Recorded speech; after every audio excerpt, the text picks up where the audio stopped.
Again, thank you so much for joining us here on Idaho Today. You know, many of us have a goal to eat better this year, right? But that begs the question, what does exactly that look like? So with so many diet fads and so many different dietary needs per person, it can be really hard to know exactly where to start. I spoke to renowned dietitian Kristine Kirkpatrick for some guidance on the latest food trends for this year, so you can make the best decision for yourself. Take a look. Kristine, thank you so much for joining us. I'm super excited about this topic, diet, right? That's a huge part of self-care and, just maintain that healthy lifestyle. So I've got a lot of questions for you today. One being the most obvious, but we have to state it. Why is it important that people focus on what they put in their bodies? The one thing I always say about food is that you can choose not to move your body. You can choose not to manage stress. You can't choose not to eat. Mm-hmm. So we have to eat every single solitary day for life.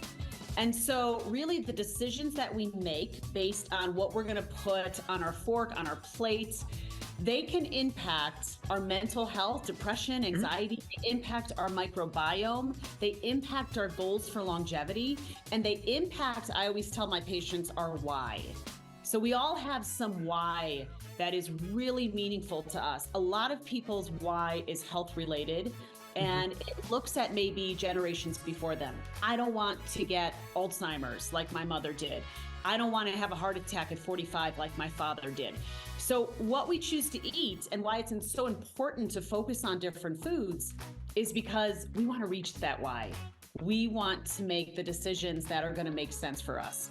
I love that. That's great. And I'm so glad, too, that you pointed out the fact that there's research showing now, and the conversation is getting really big around this, how diet impacts potentially mental health, right? And especially when it comes to the, like you'd mentioned, the biome in your gut and the role that plays in serotonin production, and just, I think it's really intriguing, especially since mental health is such a focus for so many now, coming out of the pandemic and where we are. I know a lot of people really making that a huge part of their self-care for 2024, myself included in that.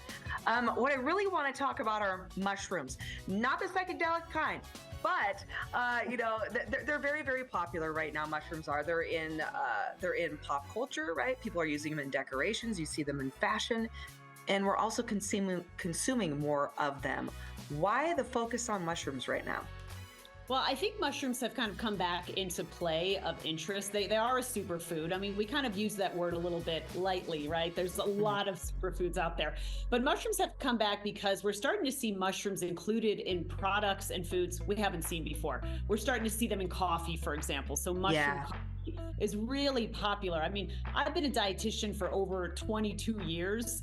And I think in the last year, I've heard a lot of my patients say, hey, I'm using this mushroom coffee. What do you think about it? So even though mushrooms in and of themselves are very healthy, they're a fungus. We know that there's evidence of benefit to our gut health, of benefit in reducing inflammation.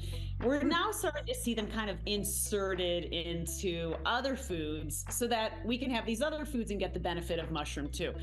From a dietary perspective, especially for patients that I see on a day-to-day basis, they're also very low in calories, low in carbs, there's no sugar. So they're really not meaningful in terms of looking at the nutritive substance of calories.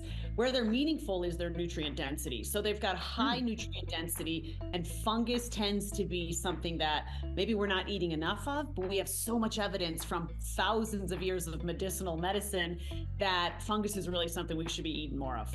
Absolutely. Chocolate. Oh, I love chocolate. Chocolate is so good, right?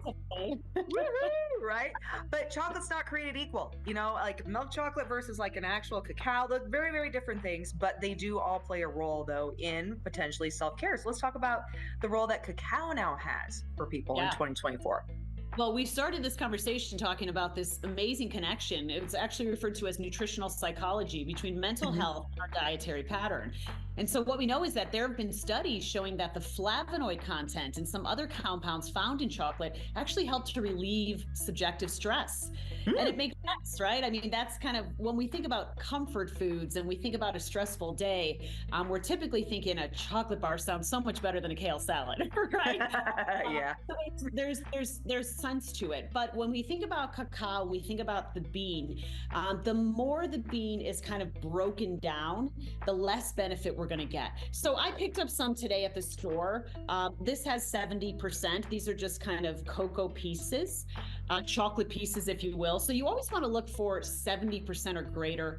When you get to about 85%, that's when it becomes a little too bitter and it's just not as palatable. So that's like pure cocoa, but it's really the flavonoids. So we know that flavonoids are included in things like chocolate and included in things like cranberries.